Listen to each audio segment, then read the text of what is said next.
اس کے اوپر میں آپ کی توجہ دلاتا ہوں. وہ سی سی ٹی وی فوٹیجز سب کے پاس موجود ہیں, انٹرنیٹ کے اوپر موجود ہیں, ٹی وی چینلز کے پاس موجود ہے, جہاں پر جب ملزم نوید کو وہ فائر کرنے کی کوشش کرتا ہے یا کر دیتا ہے تو اس کو پی ٹی آئی کا ایک کارکن جو ہے وہ پکڑ لیتا ہے اور وہ آگے گزر جاتا ہے. وہ بھاگتا ہے تو پیچھے سے ایک فائر ہوتا ہے اور وہ معظم صاحب کو لگتا ہے اور وہ وہاں پر جاں بحق ہو جاتے ہیں. آپ اس ویڈیوز کے اندر یہ دیکھیں کہ نوید صاحب کا جانا آگے ہے, اس کے بعد معظم صاحب گر رہے ہیں, اور پھر اس کی ویلوسٹی چیک کریں اور اس کی آپ اس کا اینگل چیک کریں, وہ بالکل عمران خان صاحب کے کنٹینر کی طرف جا رہی ہے, اور اس جو ویڈیو سامنے آئی اس کے مطابق وہ ان کے گارڈ نے فائر کیا وہاں سے. اب چونکہ ان کو یہ محسوس ہو رہا تھا کہ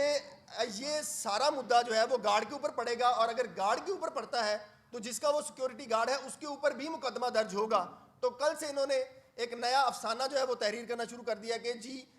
وہ پی ٹی آئی کا جو گارڈ ہے اس کا فرانزکس ہم نے اپنے پی ٹی آئی کے تمام گارڈز کا بھیجا ہے اسلحہ, اور اس کا فرانزک نہیں ہوا,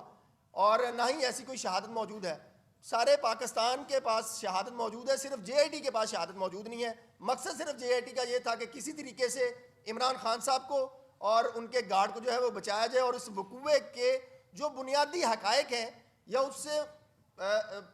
اس وقوعے کی بابت جتنی بھی معلومات سوشل میڈیا کے اوپر, میڈیا کے اوپر یا وہاں پر مقامی یعنی شاہدین کے پاس موجود ہیں, ان کو ضائع کیا جا سکے, اور وہ انہوں نے کیا بھی. آج بھی اگر جے آئی ٹی صحیح طریقے سے تفتیش کرے تو معظم کا قاتل جو ہے وہ عمران خان کا گارڈ نکلتا ہے. اب چونکہ اس طرف جا رہا تھا تو انہوں نے یہ افسانہ یہ کریٹ کر دیا کہ وہاں پر 3 شوٹر تھے, دوسرا شوٹر تھا, تیسرا شوٹر تھا. یہاں پر بہت سارے ایسے جرنلسٹ موجود ہیں, احمد فراز صاحب موجود ہیں, سلیم شیخ صاحب موجود ہیں, اور بھی دوست موجود ہیں جو اس دن سانحہ وزیر آباد سے قبل اس کی کوریج کر رہے تھے, اور ان سب نے دیکھا کہ وہاں پر ملزم نوید کے علاوہ کوئی اور بندے کسی کی طرف سے فائر نہیں ہوا. دوسرا فائر جو ایک آواز سننے میں آئی وہ عمران خان صاحب کے کنٹینر سے ہوئی. اور پھر اگر آپ میڈیکل رپورٹ کا جائزہ لیں تو اس میں جو گولی لگنے کی, معظم کو گولی لگنے کی اینگلنگ بن رہی ہے, وہاں پر آپ آج بھی وہاں پر کوئی ڈیڈ باڈی رکھ لیں یا وہاں پر کوئی نمونے کے طور کے اوپر کوئی بھی چیز رکھے, اس کی اینگلنگ چیک کریں تو وہ اسی جگہ پر جا رہی ہے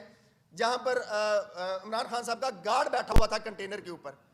اپنے گارڈ کو بچانے کے لیے اور عمران خان صاحب کے اوپر چونکہ قتل کا مقدمہ درج نہ ہو جائے یا ان کے خلاف استغاثہ نہ درج ہو جائے, اس کو بچانے کے لیے جے آئی ٹی نے سارے حالات و واقعات ہی چینج کر دیے. ایک اور سب سے اہم بات, جس دن سے یہ وقوع ہوا ہے اس دن سے لے کے 30 نومبر تک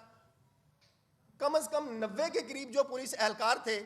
موقع پر سیکیورٹی کے لیے تعینات تھے, ان کے بیانات قلم بند کیے ہیں جے آئی ٹی نے.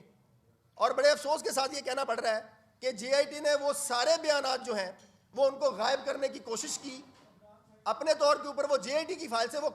غائب کرنے میں کامیاب ہو گئے ہیں, لیکن ان میں سے کچھ پولیس اہلکاروں کے بیانات آج بھی اس بات کے اوپر موجود ہیں جو یہ کہہ رہے ہیں کہ یہاں پر صرف ایک ہی بندہ موجود تھا, 1 یا 2 وہاں سے خول میرے ہیں, وہاں پر کوئی تیسرا بندہ نہیں تھا. لیکن اس کیس کو ڈیمیج کرنے کے لیے, اپنے ذاتی مفادات کی خاطر ڈیمیج کرنے کے لیے جے آئی ٹی اور عمران خان نے ملی بھگت کر کے سارے کیس کا رخ جو ہے وہی چینج کر دیا. میں آپ کی توجہ پی ٹی آئی کے سینیٹر اعجاز چوہدری صاحب کی ٹویٹ کے اوپر دلانا چاہتا ہوں جو انہوں نے کی. یہ بات ہم نے عدالت کے اندر بھی اس بات کی نشاندہی کی. جب ہم نے عدالت سے یہ پہلے دن کا ریمانڈ تھا, پہلی دفعہ ہم پیش ہوئے, تو ہم نے عدالت سے گزارش یہ کی کہ اس ملزم کی حد تک فرانزک رپورٹ آ گئی ہے جس میں اس کا کوئی کردار ثابت نہیں ہو رہا, نہ اس کے پاس جو موجود اسلحہ ہے اس سے کسی قسم کی کوئی چیز میچ ہو رہی ہے, تو لہٰذا اب اس کا ریمانڈ دینے کی ضرورت کوئی نہیں ہے. قانون کے خلاف پہلے بھی جے آئی ٹی 47 دن کا ریمانڈ لے چکی ہے, اور 47 دن کے ریمانڈ کے اندر وہ اس ملزم سے تشدد کر کے اور اس کی والدہ کو اس کے سامنے بٹھا کر سردی میں تشدد کروا کے اس سے اگلوانے کی کوشش کر رہی ہے. اپنی مرضی کے نام اس سے کہلوانے کی کوشش کر رہی ہے کہ تم ان بندوں کے نام لو ورنہ تمہاری ماں کو یہ کر دیں گے اور تمہارے بھائی کو یہ کر دیں گے. لیکن اس کے باوجود عدالت نے اس کا جو 9 جنوری تک جو ہے وہ جسمانی ریمانڈ دے دیا. وہاں پر جب ہم نے اس بات کی نشاندہی کی تو یہ بات سامنے آئی کہ جو اعجاز چوہدری صاحب کی ٹویٹ تھی